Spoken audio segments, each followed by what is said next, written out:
Or do we bow to it and rebel against the word and the instruction of Yahweh Elohim, looking to our own remedies to alleviate?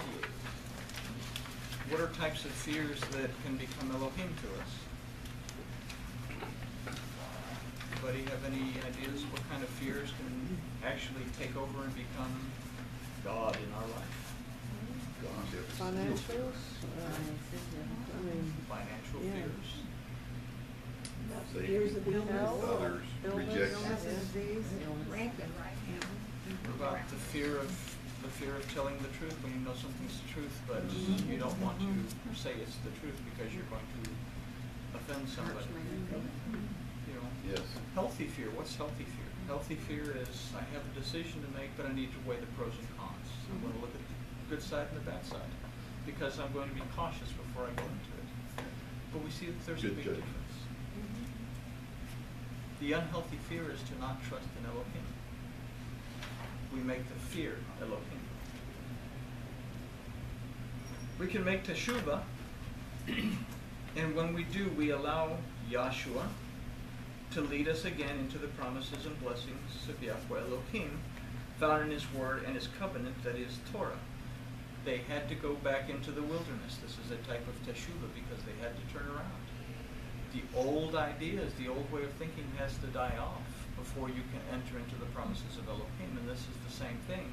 When we live in, fear is one of the many things that we'll talk about, we have to come to realize that it's dominating this particular situation. And I have to make a transformation. I have to make teshuvah and let it go so that in the name of Yahshua, the restoration, the redemption, the deliverance from whatever has got me bound, in the name of Yahweh, I can cross over. Last week we talked about crossing over the Jordan. Jordan means to descend, means to sink down. I can cross over that. It sinks me down. It pulls me down. Okay? So we make teshuvah and we allow Yeshua to lead us again into the promises and blessings of Yahweh Elohim found in His Word and His covenant, that is Torah. Fear can hold us back from building a relationship with Yahweh Elohim, altering our lives and separating us from Yahweh Elohim. We have the choice to seek Elohim and live, being set apart to Him, or to yield to fear, which is an enticement of the Satan that will separate us from Him.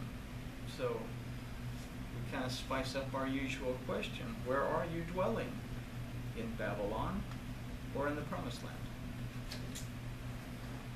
And that's the first verse of our consideration of the genealogies of Shem. But hopefully we see that it's simply a lot more than Shem begot Arpachshad, and then it talks about Arpachshad, and then Arpachshad begot Eber, and then it talks about Eber, and Eber begot Selah, and it talks about Selah. Each one of these names means something. The words that surround this name mean something. What other than a genealogy, what instruction can we receive from the Torah of Yahweh Elohim, His instruction book to us? Any questions? Going once, going twice. Grooviness has been achieved.